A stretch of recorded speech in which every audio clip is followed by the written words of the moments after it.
covid organique sana CVO tambavy azo avy amin'ny raokandro malagasy vokarin'ny Imbra karakaraina amin'ny fomba manaraka ny fenitra ara-pahasalamana.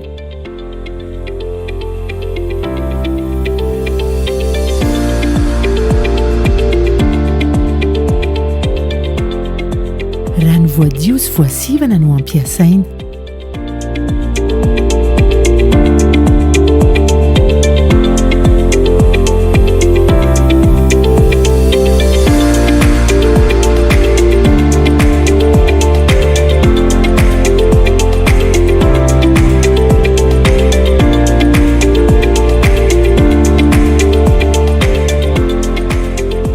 Covid organique sana CVO manamafy ny fiarovana ny vatana, miaro amin'ny tsimikaretina, miaro amin'ny tazo, miaro amin'ny aretin'ny avokafoka sy fahaseporana.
Covid organique sana CVO dia azo vidina eny amin'ny toeram-pivarotam-panafody. Misy karazany roa ny covid organique, vovony atao infusion sy ranony anaty tavoahangy 3.3 centilitra azo sotroina avy hatrany. Fomba fikarakarana ny CVO amin'ny infusette: arotsaka ao anaty rano 3.3 centilitra vao avy nampangotrahina ny infusette iray. Alona mandritry ny 10 minitra ivelany afo ary esorina avy eo. Tsy azo averina fanaina. Fomba fisotro ny CVO: mandritra ny herinandro ihany no hisotroana azy.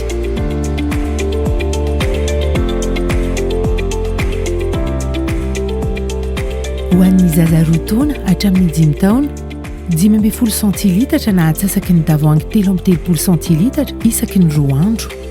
Ho an'ny ankizy 1 taona hatramin'ny 10 taona, 3.3 centilitra na iray tavoahangy isaky ny 2 andro. Ho an'ny ankizy 12 taona hatramin'ny 15 taona, 3.3 centilitra na iray tavoahangy isan'andro. Ho an'ny olon-dehibe, 2 tavoahangy 3.3 centilitra isan'andro na infusion 3.3 centilitra in-telo isan'andro. Ho fanatsarana ny tsirony dia azo ampiana tantely na ranom-boasary makirana. Tehirizy tsara amin'ny toerana maloka, lavitra hafanana sy amandona. Tsara ho mariny fa ny CVO dia sotroina tsikelikely mandritra ny tontolo andro alohany amin'ny 4 ariva. Tandremo fa tsy azo sotroin'ny zaza latsaky ny 2 taona, ny vehivavy bevoka sy ny mampinono ary ireo olona rehetra manana tositra ambony tsy voafehy ny CVO. tsy azo omenany olona misy tsy fahampian'ny fiasan'ny voa na aty ny covid organique na CVO dia azo tehirizina mandritra ny 3 volana. Aza tiano ahotsany tsara aloha vao sotroina ny tambavy CVO. Mirary fahasalamana ho antsika rehetra.